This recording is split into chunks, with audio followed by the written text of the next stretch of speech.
order to permanently break China's monopoly in the tea market, Britain carried out its long, premeditated plan to introduce the Chinese tea plant to Britain.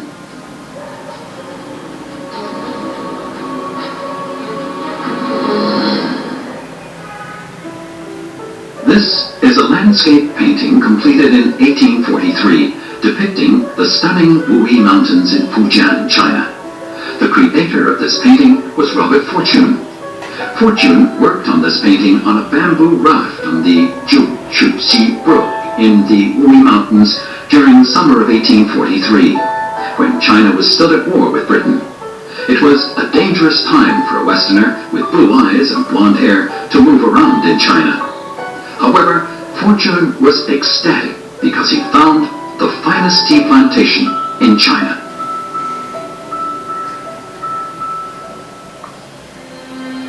Five years later, Fortune disguised himself as a Chinese and took another trip in secret to the Wuyi Mountains.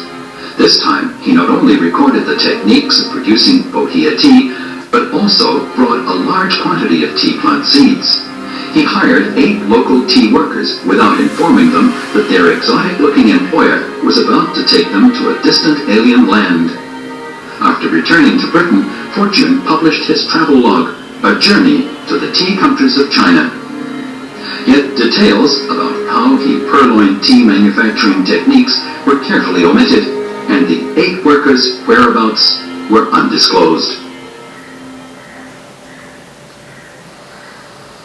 In 2009, Tongmu village in the Wuyi Mountains welcomed a tea expert, Lo Chan, who came from Darjeeling, which lies on the lower range of the Himalayas in India. The first stop of Lo Chan's trip to China was the Wuyi Mountains in Fujian, a place he dreamed of visiting for many years.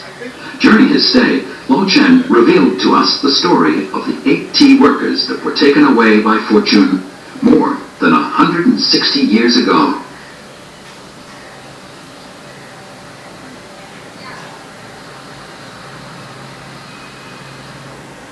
In 1842, a gentleman called Robert Fortune was sent to India, to China, to search for the right material.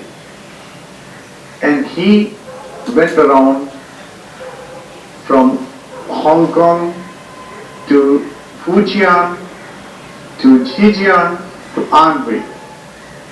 And there he found that it is not possible to go deeply into the Chinese territory. So he collected his material all the way wherever he could, and the maximum planting material, that is the tea seed and the tea plants, and then for the manufacture he had to collect the tea implements and the tea people who knew how to manufacture, and he took those, all the people, to India. That's how Darjeeling was born. That's how Darjeeling tea industry started. Lo Chan told us that when carrying top quality tea, workers bear tea baskets on their backs so that the baskets do not touch the ground.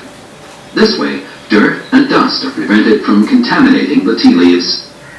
The inventors of this posture were supposedly those tea workers from the Wuyi Mountains who came to India more than 160 years ago. In hours. Just like that. Just like that. Just like that. Lisa, you can make beautiful tea like Darjeeling. Beautiful Darjeeling. But the quality can never be the same. Oh. The quality. Yeah. So good. When I go to a tea garden, I always go inside and I see the bushes. I eat the leaf and I see what is the quality. Because this is the mother of the tea. As a result of British colonial policies, bohea tea was successfully introduced to India. Afterwards, tea plantations in India rapidly expanded and tea production grew. Within 50 years, tea produced in India and Sri Lanka was adequate to supply the demand in Europe. Britain no longer needed to import tea from China.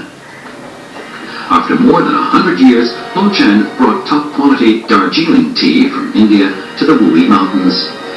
He invited descendants of the Jiang family, who've been producing Lapsang Sokchung tea in Tongmu village for generations, to taste Darjeeling tea.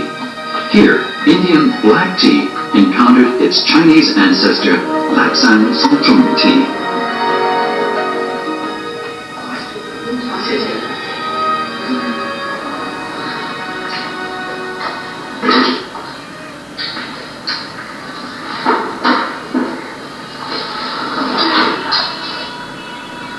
谢谢。很好。感觉怎么样？感觉怎么样？